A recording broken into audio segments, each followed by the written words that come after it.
What's up, beautiful people? It's your girl Chrissy Mack, and I'm back with another video. Today's video is a little bit different. Today's video is a perspective from a parent. So this is my mother, Valerie. Hello.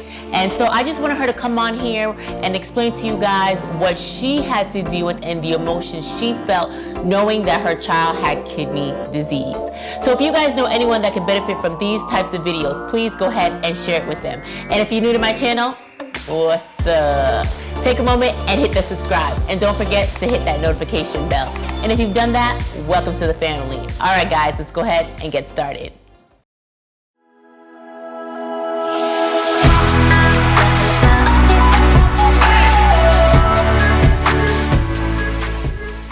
So my mom has been through this journey with me from day one, guys. She has never left my side. Even though she did not live close, she was always there. So I just wanted her to come on now that she's living much closer to me and just explain to you guys how she's feeling. So Mom, how did you feel when you found out that your daughter, had kidney disease? I was very hurt and I was very devastated internally because I didn't know anything about what this disease was. It was new to the family, no one had it. And she was the only one. I was like, what's going on? You know, so it was very hurtful to me and it was very emotional also because I feel like she had something that I don't know how to help her cure it. Yeah, and there really was no cure for the kidney disease, but not only kidney, but before kidney, I was battling the lupus. And so I was dealing with a lot of joint pains, with the pregnancy taking down my kidneys, obviously because of the lupus, but it was hard. It was not easy living with both. And I think the hardest one on the parents, I would say, was the kidney disease because she had to actually watch me go to dialysis. She had to travel back and forth to be here with me and the kids. So it could be overwhelming for a parent to deal with. So Mom, the next question that most people want to know is, what are some things that you did as a parent to help the situation? How did you help me and my family? Well, I was in Florida at the time and my daughter was here in Georgia, Atlanta. I couldn't be there with her as much as I would like to. So sometimes I will fly in just to help her out with the kids and little household stuff because she didn't have the strength to do a lot of stuff, so that was very, very stressful on the entire family as a whole. Take my grandson to school, to the bus stop, make sure he gets up on time and leave, and be there for her. And when I'm in Florida, I will call her and, check on her, see how she's doing, just to talk her through her entire treatment, because sometimes it's lonely not having someone to talk to and just be there for her. But the biggest thing, guys, that I loved is that she came and she cooked. Now, I don't like to cook. I know a lot of you guys know this on this channel. I hate cooking. So when I was down and out, I left that all to my mom. She made breakfast. She brought it to my bed for me. Yeah. She spoiled me. I had lunch, I had dinner, the kids were taken care of. I mean, if anyone knows me, as long as I have someone around to cook for me, I'm okay, I'll survive. But that was like one of the biggest things, and I really appreciate you coming and just traveling and taking time from my other siblings, because there is like 5 of us. It's 5 of us, and so she had to, leave the other ones with my aunt, and so my aunt took care of them. But, just give up everything that you were doing just to be here for me. And I'm the oldest, by the way. I'm the oldest of the 5. So I needed her, and the other ones understood. At least some of them understood. There's a few that might have been a little jelly, but they knew that I was dealing with a chronic illness and that I needed my mom at that time. I was there for you. Yes, you were. So my mom went and got tested, as well as my dad and my brother, to see if she was a match. And unfortunately, she was not a match. But how did you feel knowing that you weren't a match, but my brother is a match? I was upset, and I wanted to be there as a match for her, but at least someone in the family was a match, and I was so happy it was her sibling who was a perfect match for her. And it was awesome hearing the news that she has a match, because most people don't get match from their family members. They have to go outside for strangers to do this for them. And I was nervous too, because even though my brother was a perfect match for me, I was still nervous for my parents, because I'm like, what if something went wrong in this surgery? Would they forgive me for letting him go under the knife? Or if something happened to both of us, they would lose both of their kids one time. So it was nerve-wracking for me. Was that nerve-wracking for you? It was. We did a lot of praying. A lot of prayers went up, and we called on our prayer warriors across. Yes, we had lots of people. I mean, people from the Caribbean, people not even in our same state, but just everybody that knew what we were going through. My mom called them, and we had everybody praying as a whole family, and we just had to have faith in that time. But still, I was in that situation, and I was terrified. I'm like, he's doing something so amazing for me and my family, but what if it doesn't go the right way? And I was just wondering if I should take his kidney, but you know what? I'm gonna take that blessing. He gave it to me, so I was willing to, go with that. Okay, so the next question would be, how did this situation with, dialysis, kidney transplant, change the dynamics of the family? It surely brought us closer.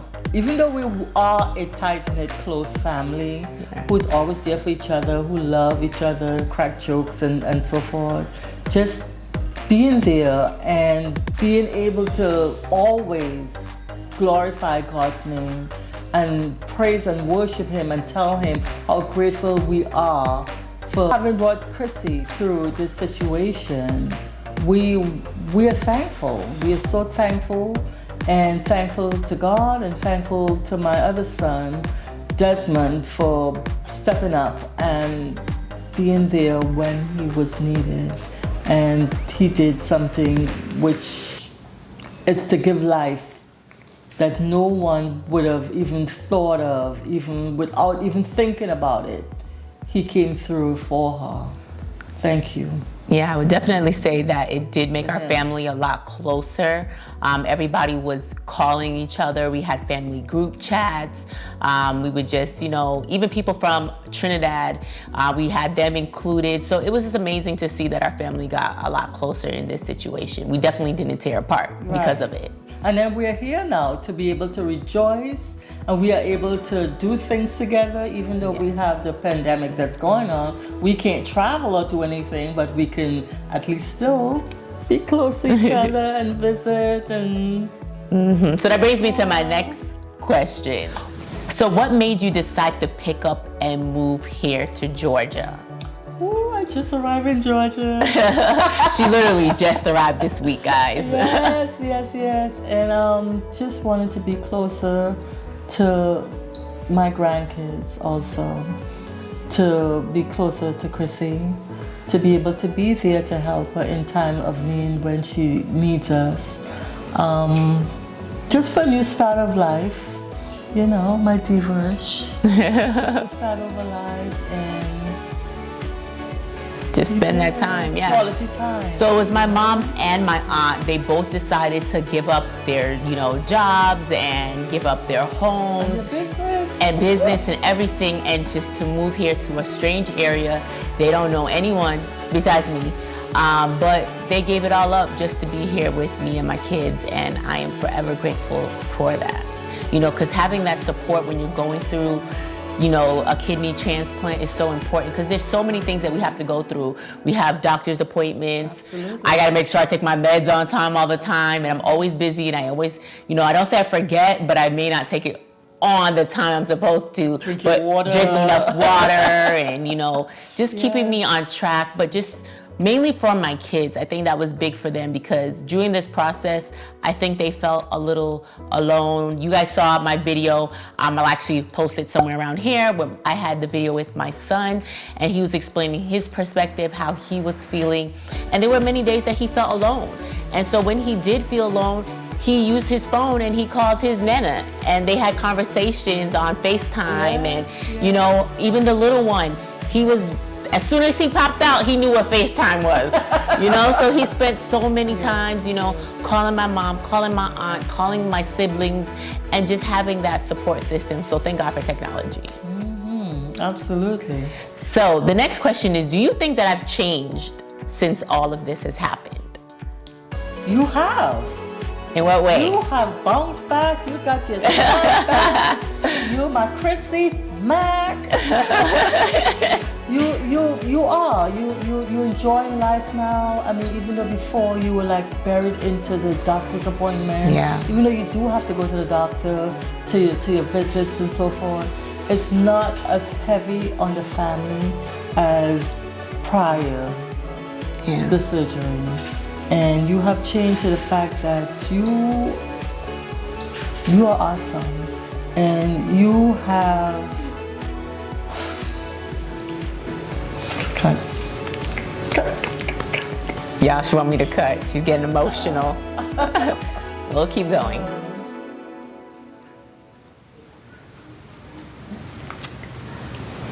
You're always here for me, especially, and you.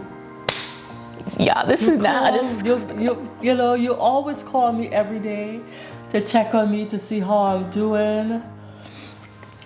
Even though when you're sick and you're not feeling well, you always check in on us, on the family members, and we are so grateful just to have you, Chrissy, here with us, So am I. I am blessed to have you guys, my she's making me cry. that I'm able to hug and talk to you and love you. Yeah, because there was a time where I didn't know if I was going to make it. Yeah, I'll be honest. I wrote goodbye letters.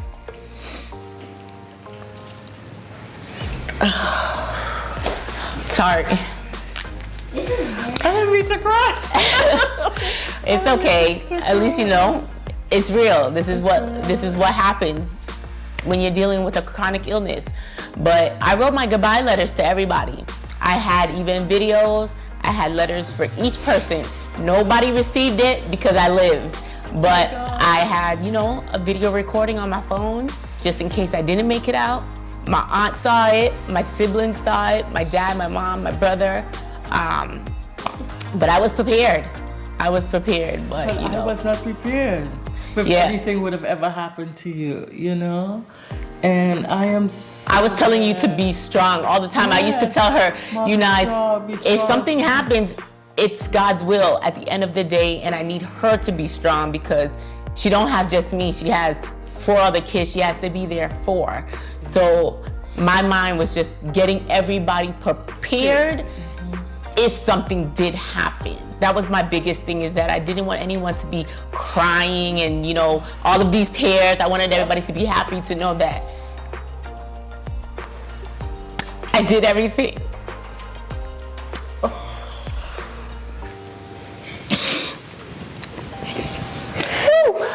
Sorry. You fight all the way, you fight for life. You didn't give up. Nope. You didn't give up. You're strong, beautiful, powerful, intelligent woman, and I am so proud of you. Thanks, Mom. I'm so proud of you. Woo! I am like, I don't even have a napkin. So we're just gonna continue on because it is what it is. And life continues on. Yep. But these are not tears of sadness. These are tears of joy.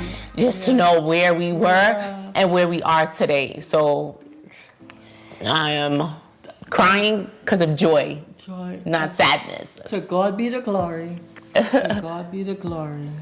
Every day we wake up, it's a blessed day for us in this family. Amen. Every day is a blessed day. So. All right. So we're going to get off of the emotions and we're going to finish up. So let me see. I wrote down all my questions because I knew that this was going to happen. I felt it.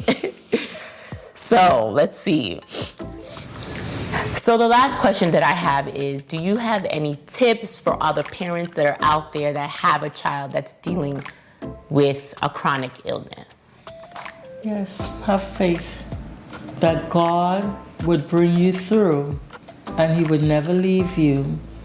You know, your child is a child of God. And always give God the glory through the good days and the bad days. Because the thing about it, your child is still on earth for you to call and talk to and love and have patience. Sometimes they may not want to talk to you. That's true. They may not want to talk to you because they're going through their own emotions. And it's hard for them also. And we have to understand that. I mean, as parents, we want to be there and we want to nurture, but we have to give them their space, you know, and try to be there to help out. Grocery shopping, taking care of the kids, doing the laundry, sweeping, just little things that or just to sit and watch a movie. Yeah, I think just having someone to speak to, you know, and I think, you know, having you there to speak to me, to encourage me daily, I needed that. And I think the biggest thing was you were there with me through dialysis, every dialysis appointment, guys. And for that whole time, every Monday, Wednesday, and Friday, my mom knew at 10 o'clock she was gonna get a call. And that was on my way to dialysis, and I didn't get to the chair and get hooked up until about 10:45-ish. And then even when I came down. Even when she used to come, yeah, she used to come in the car. And I take you in the morning. Yeah, she would come. I'd be like, I could drive. She's like, no. I will drive. She would drive me there. And I will pick you up. Yes. So the support was definitely there. And I think those tips, you know, other parents, because some parents don't know how, like, okay, they have kidney failure, they have dialysis, what am I supposed to do? So this is new for everybody. And the fact that, you know, you're able to give these tips and help other parents that are battling, because yes, I may be in my 30s. I got my looks from my mama. But yes, I'm in my 30s, and there are people that are younger than me, and there are even little babies that are dealing with this. So, you know, kidney disease has no age discrimination. It can be for anybody, but regardless, if you're a parent, you can definitely be there. Even if it's long distance, you can still be there. But you know, I'm grateful that my mom gave up her whole life to be closer to me and my kids. I mean, honestly, I don't know what I would have done without her love and her support daily. Like she said, we come from a very close-knit family, guys. I mean, everybody knows everybody's business. We have family group chats, and you know, it's just amazing to know that I had that support. And I know I talk to people about, you know, this is a lonely disease. It's a lonely disease mentally because you're the only one going through it. But I was here and I had my family, and I'm grateful for you guys. And so thank you. So I hope this video helped those that were, you know, battling with a chronic illness and just wanted to, you know, understand how a parent felt. I brought my mom on. This is the best example that I can give you. It was the honest truth. You guys saw me break down and cry. You saw her cry. That was not expected. It was just real emotions. So I just hope that this video, the right person is watching this. And if you're dealing with this, continue to stay strong and fight the good fight. Otherwise, I just want to tell you guys I love and appreciate you. Don't forget to hit that subscribe button. Share this video with your friends and your family that are battling. Otherwise, I'll see you next time. All right, guys. See you next time. Bye. What's up, beautiful people? Wow, 10 years before we can just get one video done. Let's try this again. My mic's on, okay. Cut. Right? Whew. Next one, we knocking this out. So the next question, I wanted to let you guys, start over. Cut.